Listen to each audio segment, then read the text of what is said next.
오라 우리가 여호와께로 돌아가자.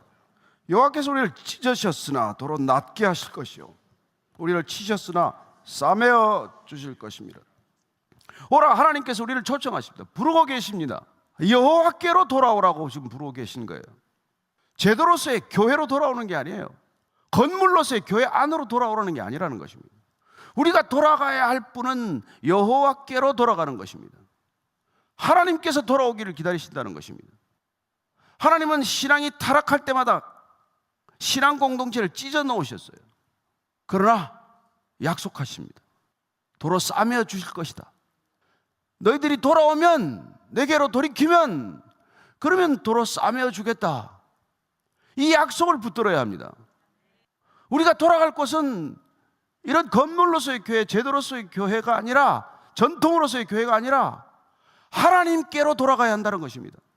우리는 이 세상 가운데서 답을 찾을 수 있는 사람들이 아닙니다. 그분께서는 나를 알라고 말씀하십니다. 근데 우리는 알아야 될 게 너무 많아요.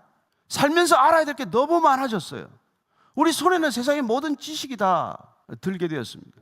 그 많은 지식들이 우리를 어떻게 지금 이끌어가고 있습니까?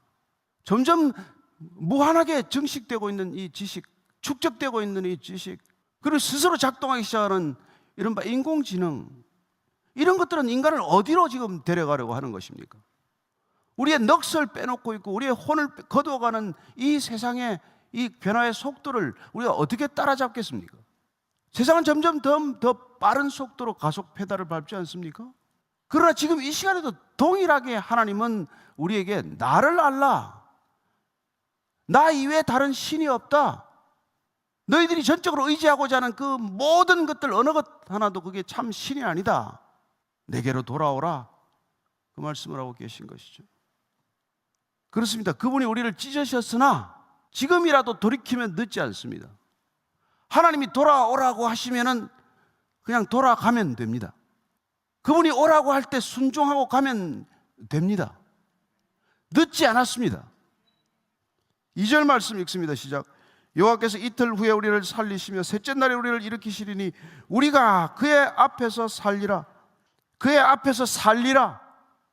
여러분, 신앙은 그의 앞에서 사는 거예요. 신앙은 우리가 하나님 앞에서 사는 겁니다. 결혼 생활 하는 거예요. 그래서 예수님께서 오셔서 그분 자신을 소개할 때 종교적인 단어 하나도 없습니다. 나는 생명의 떡이요, 나는 세상의 빛이다. 떡이요, 빛이요, 양의 문이요, 선한 목자요, 부활이요, 생명이요, 길이요, 진리요. 어느 터미놀로지가 그게 다 종교 언어입니까? 그분은 우리가 살기로 결정하셨고 그분은 말씀이 육신이 되어서 우리 안에 거하러 오셨단 말이에요. 성육신이란 말씀이 육신이 된 것이고, 성육신하신 목적은 그분이 우리에게 말씀하심으로 그 말씀이 우리 안에 성막이 되는 것입니다. 말씀이 우리 안에서 그 중심에 좌정하는 거예요. 내 인생 내가 내 중앙에서 좌정하겠다는 것이 아니라 내 심장부에, 내 중심에, 내 한가운데 그분의 말씀이 새겨지도록 하는 겁니다. 3절 말씀 읽습니다. 시작. 그러므로 우리가 여호와를 알자. 힘써 여호와를 알자. 그의 나타나심은 새벽 빛같이 어김없나니 비와 같이 땅을 적시는 늦은 비와 같이 우리에게 임하시리라 하니라. 그분이 우리를 살릴 것이기 때문에 그분의 의도를 우리가 더 알아야 합니다. 찾아오신 하나님을 만나는 것, 그분을 영접하는 것을 구원이라고 말합니다. 그러나 구원하고 나서, 구원받고 나서 하는 건 뭡니까? 구원을 날마다 이루어가는 삶이란 말이에요. 구원을 받는 데는 아무 노력이 필요하지 않습니다. 구원은 그분을 그냥 믿음으로 받아들이는 것이 전부입니다.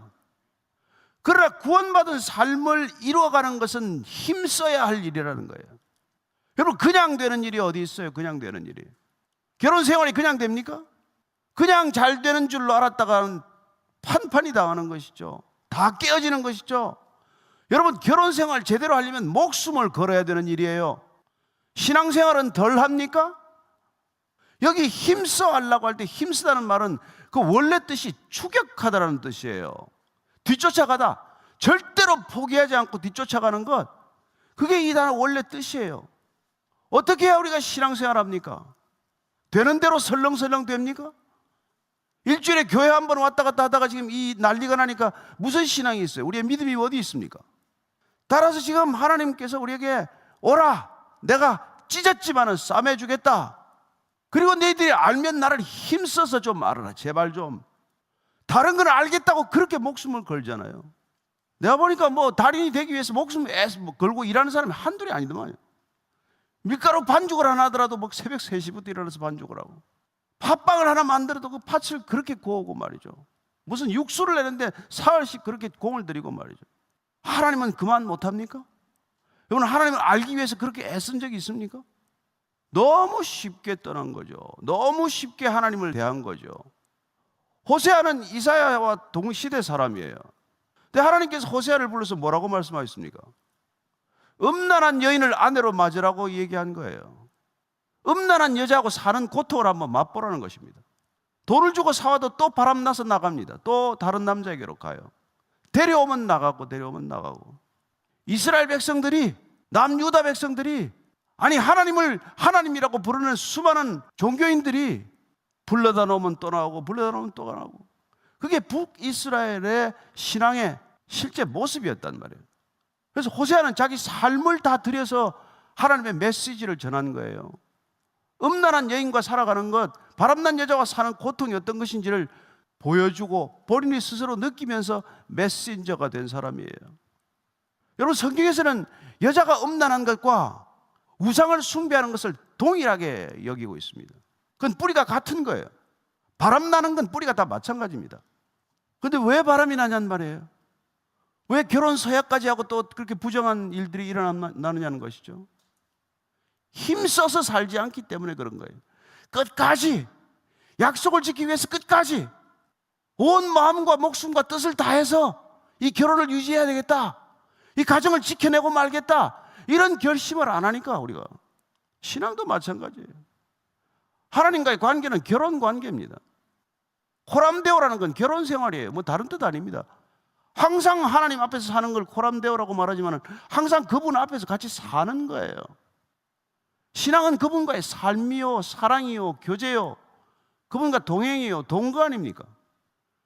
그걸 지켜내려면 힘써 그분을 알아야 하고 힘써 그분을 쫓아야 한다는 것입니다. 성가시게 따라다니는, 하나님은 그걸 원한다는 거예요. 나를 힘써 하려는 건 내가 좀 성가시게 나를 만들어달라, 나를 귀찮게 좀 해달라, 끈질기게 나한테 좀 와서 내가 좀 이제 제발 좀 그만 와라는 얘기가 나올 만큼 그렇게 나한테 한번 와봐라. 그런 뉘앙스예요. 그렇게 안 하면 어떻게 됩니까? 고난이 오는 것이죠. 고난은 하나님께서 숨바꼭질을 시작하는 거예요. 인간 편에서는 고난이라고 말하지만 하나님 편에서는 숨바꼭질입니다. 고난이 시작되면 하나님 보이지도 않아요. 들리지도 않아요. 어디 계십니까 하나님? 하나님이 숨기 전에 우리가 끈질기게 그분의 뒤를 쫓아야 한다는 것입니다. 그분은 말씀으로 천지를 창조하셨습니다. 그분은 말씀이 육신이 되셨습니다. 그분은 위기 때마다 돈이나 권력을 보내주는 것이 아니라 말씀을 보내서 우리를 위기에서 건지십니다. 그분은 우리가 싸매어야 할 때 말씀으로 우리를 치유하십니다. 따라서 우리가 한 해도 말씀을 우리가 읽어왔지만 새해도 창세기부터 또 말씀을 읽을 것입니다. 그 말씀만이 우리를 싸매 주실 것이고 그 말씀만이 우리를 새로 일으켜 세울 것이기 때문입니다. 세상에 어떤 것들이 여러분들을 이렇게 세우겠습니까? 저는 올 한 해 여러분들이 얼마나 애쓰고 수고하셨는지 잘 압니다. 그러나 주님께서는 우리에게 한 가지 말씀을 지금 부르짖듯 애원하듯 호소하듯 하소연하듯 그렇게 말씀하시는 거예요. 돌아오라, 내게로 돌이키라, 나를 알라, 힘써 나를 알라, 제발 내 좀 그만 따라오라고 할 정도로 그렇게 나를 한번 따라와 봐라. 그게 하나님의 명령입니다. 저와 여러분들이 이 명령에 순종할 수 있는 한 해가 되기를 축복합니다. 다른 어떤 것보다도 하나님을 먼저 알기로 결단하시기를 축원합니다.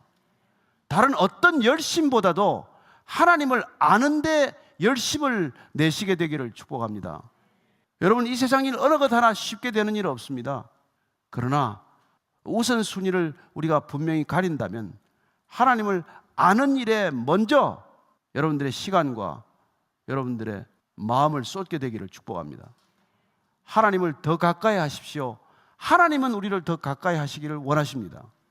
우리가 가까이 다가가는 만큼 하나님은 더 가까이 다가오실 것이고, 우리가 알고자 하는 만큼 그분은 더 알려주실 것이고, 우리가 더 그분을 위하여 헌신하고자 하는 그 이상으로 하나님께서 우리에게 헌신적이라는 것을 기억하시기 바랍니다.